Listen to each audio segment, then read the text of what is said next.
Well, let's cross over to Sydney now, where journalist Katie Silver is covering this story. Katie, thanks so much for joining us again here on DW. The Australian Prime Minister has now said that the shooting appears to have been motivated by Islamic State ideology. What more can you tell us about this?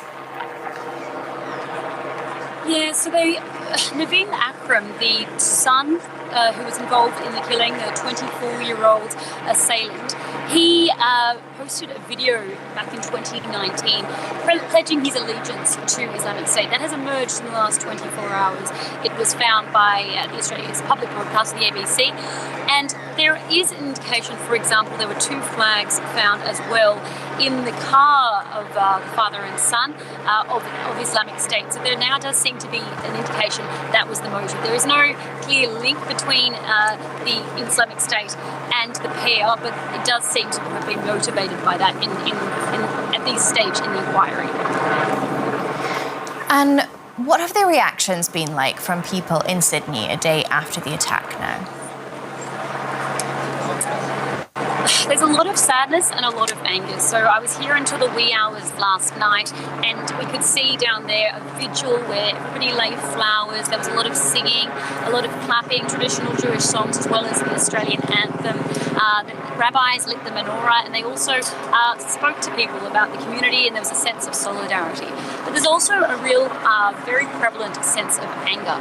There was a report earlier this year that found, it was commissioned by the government, it found that there was a real sense of anti-Semitism in Australia at present, and that there was threats to the Jewish community. We also saw a synagogue attacked late last year.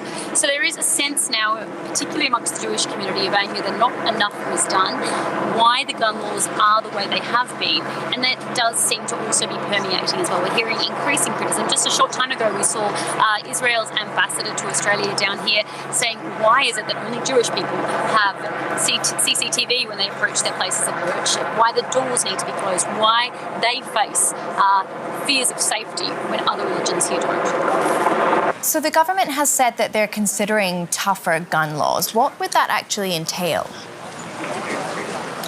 Well, it would mean, for example, a centralised register where anyone who has a gun licence is in that register. I think many Australians would be surprised that's not already happening.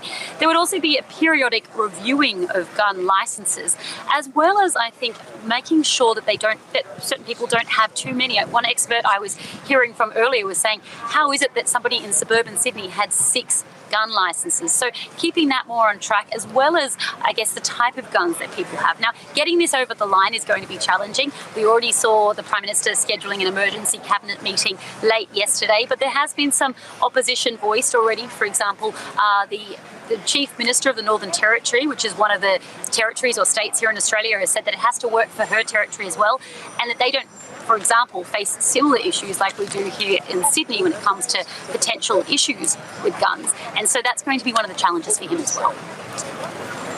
And then I also want to ask you, one of the suspected gunmen was known to police, but he wasn't considered an immediate threat. Some observers are calling that an intelligence failure. What reactions have there been in Australia to that? Yeah, so he was investigated, Naveen Akram was investigated back in 2019, and at that point they said that they didn't see him as a credible threat. As you mentioned, a lot of criticism of the security agency, the ASIO, to see as to whether or not they did enough due diligence. Many as well, of course, blaming the Prime Minister, saying that the buck stops at the top level of leadership. And so it is something that people are very much, is going to form a very significant part of this inquiry, working out exactly how that could have been missed. Okay, journalist Katie Silver in Sydney, thank you so much for all of your insights there.